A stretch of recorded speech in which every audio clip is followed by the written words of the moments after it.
So I'm here with Alexa Hayon, and she was a student of mine in my entrepreneurship classes 6 years ago, so graduated in 2014. Alexa, what I would like you to do, just like give us a little bit of your experience at UNLV, what you did after you graduated, and where you're at now. Yeah, definitely. So my first year of undergrad was actually at UNR. I did 1 year there and then transferred down to UNLV and finished my undergrad in business management or business administration with the emphasis in management. And I had always kind of been on a business path. Like, I think at first I'd started with the mindset that I'd continue on in accounting and then decided to pivot. And I'm really glad I did because I really like that I have kind of like a generalized knowledge set. So from there, I left and kind of just entered the workforce and started working with a startup that was running a corporate wellness center inside of McCarran Airport. And that was great. And during the last half of my time there, I started my MBA program at an online school and completed that after I transitioned into the company I'm working for right now, PetFlow, and I am now their business analyst. So what is your job like now? What do you do now? So right now we're a fairly small company, but it's an e-commerce retailer for pet food. The household competitor is Chewy, so everyone knows Chewy, right? But I kind of serve as the analytics hub for all the departments. So I help them with their own reporting, helping them understand their metrics. So the marketing department, looking at our ad spend and our cohorts and our speed to payback on our ad spend, and then helping them develop strategies based on data. It's really big. And then I also work with our merchandising department and our warehouse team to do workflow projections. And it's really nice to have kind of that variety because you're never bored. You're not in marketing, but you get to get exposed to marketing and work with a lot of different teams. So I've really enjoyed having a versatile day. How did you develop those skills? I definitely loved statistics, and I probably at the time I was at UNLV, I wouldn't have been able to articulate my love for analysis because I didn't really know that I had it. So I first started at PetFlow as a customer service rep, and they had an open position for a business analyst. And after I looked through it, I thought it'd be something that I was really interested in because I really like numbers. Like, math comes pretty easy to me. I have a little bit of experience in Excel, and the only area I didn't have any experience or skill set in was around querying data. So I worked with the general manager at the time and expressed my interest in the role and my commitment to learning whatever skill set was needed.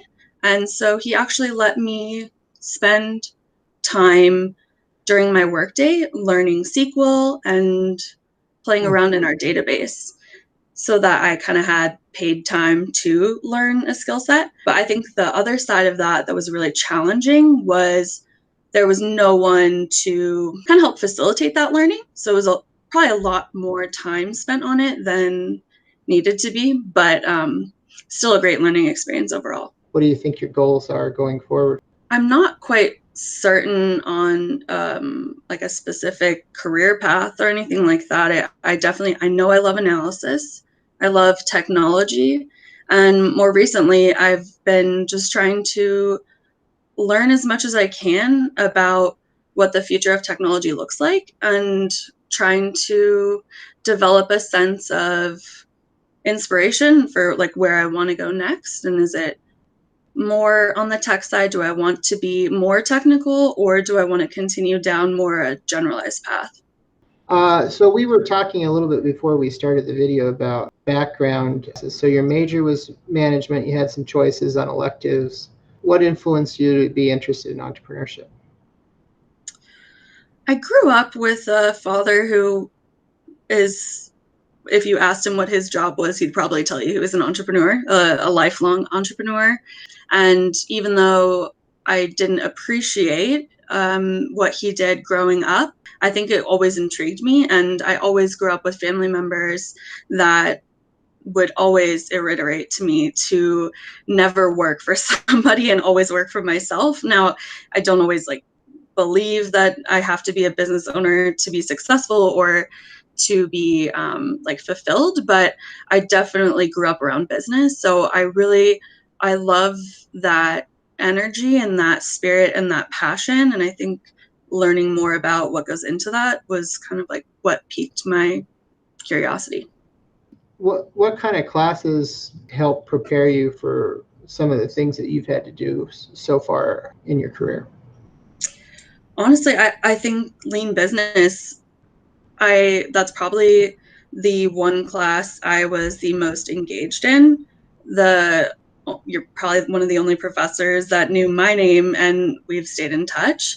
I think it's because everything that I learned, or a lot of it, was so easily applicable to what I've done after. And some of even just like the terminology of understanding what being agile means, or pivoting, or a minimum viable product. I mean, those are like three big words that I feel like I use on almost a daily basis at work that I can directly relate back to your class. So Okay.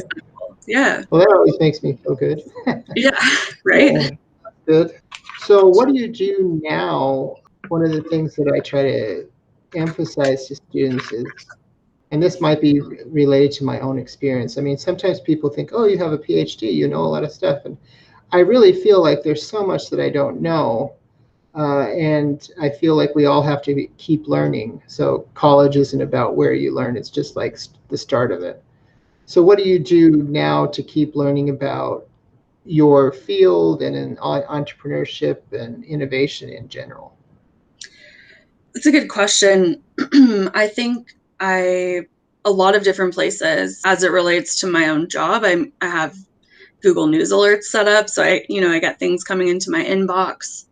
I have a natural curiosity for what is going on, so I think I end up just Googling and searching for news articles and trying to always push myself to put myself in uncomfortable situations so that I have the opportunity to learn. It's difficult to find sometimes like the information you want to find. So I think finding someone who you trust to pass it on to, I think that might help a little bit. That makes sense. Okay. Yeah. So do you have like role models or people that you follow that you kind of use as a guide star of what you want to do in your career?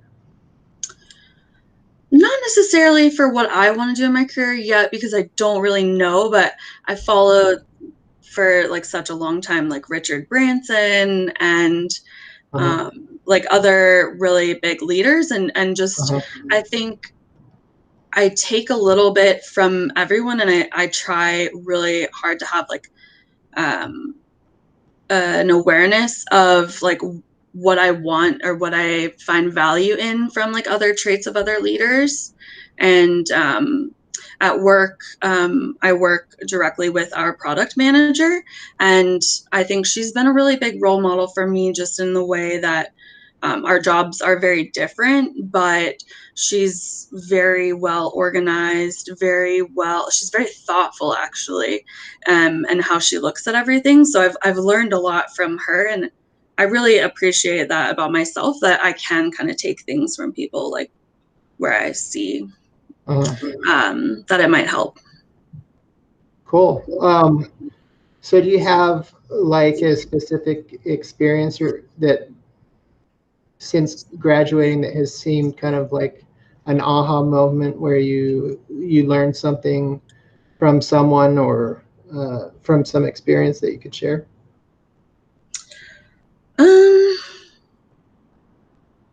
I don't know about an aha moment, but I maybe just in general with what I have learned that I like love to do.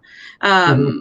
I was recently just like looking back on the UNLV curriculum for what's the equivalent of my degree, and there's so many classes that I didn't take that I I'm not even sure if they were offered back then, but now are so applicable to my like role and what I do. I'm like, wow, that was like such a missed opportunity. But I I'm I that has kind of like pushed me to make sure that whatever type of learning I'm spending my time on, that I'm like maximizing it and that it's like very efficient. So that was a really good That's aha moment. interesting. So this kind of like talking to, Alexa in 2013, like what kind of advice would you give to students that are, juniors or seniors, and they're trying to, um, figure out their next path, decide classes or whatever? What kind of advice would you give? I think, at least for me, and this might not be the case for everybody, there was one class I took outside of yours that I loved. Well, there's a lot of great classes, but one that I found that like really held my engagement was I think it was qualitative analysis. And I couldn't really articulate, and I don't think I put enough thought behind why I excelled and why I liked that class. And I really wish I would have, because I think that would have been, I think I took it my junior year, and that would have been something that if I had been more thoughtful, I would have probably expanded on that and like press towards taking more analysis type classes or information systems types classes. So I think just kind of inherently like trying to bring like more awareness to like what you are finding yourself engaged in, like that's probably at least for me, that would have been a Sure. really good key to unlock earlier. And that class was in the business school? Yeah, and I might have botched the name, but it was definitely like qualitative analytics or qualitative analysis, something Huh. like that. Okay. Yeah, a lot of graphing. I don't remember the exact content. I just remember Yeah. how much, like, one of Yeah. the only classes I did really, really well in. Yeah. So part of university studies is that you're growing and learning about yourself and understanding what you really care about is part of. It's great if you knew that beforehand, but Yeah. it's kind of one of the key benefits of a college degree is that you're exposed to all of these different things so that you can maybe find a path that works for you more clearly. But you have to be uh, aware as you're taking these things and kind of self-reflective and stuff.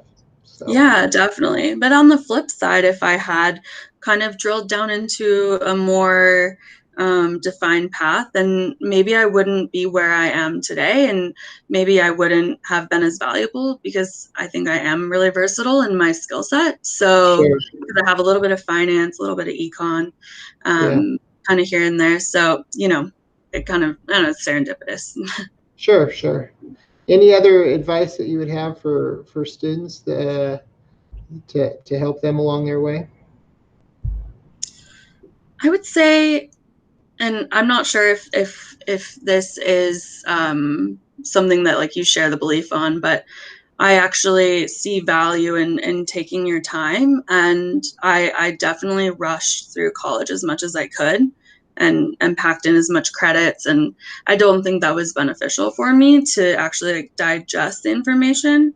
And because I was a working student, I did have the opportunity to be able to, while I was working on my classes, kind of like have a better ability to like conceptualize things because I had a role where I could apply it to. So I wish I just took a little bit more time with it, and gave it the quality work it deserved. But that might be a little bit more specific to me. But I do know that there, at least for me, it felt like there was a really big push to get through it as fast as possible and kind of maximize credits per semester. Yeah, that's a good idea that I mean I would encourage people that they want to graduate on time and stuff, but sometimes we choose classes because they fit in a schedule, or we're not really interested in them, but we just got to get it done. And I find with my own kids as I'm helping them to plan what classes they're going to take, there is kind of that sense of, well, this will be an easy class, so try to get it done, and take this easy class because you've read the Rate My Professor reviews or whatever, and that seems like could be an efficient. Is efficient, but maybe we're forgetting when we're in a university like how valuable it is to understand better about ourselves and what we think our interests are. It's not super useful to take a class that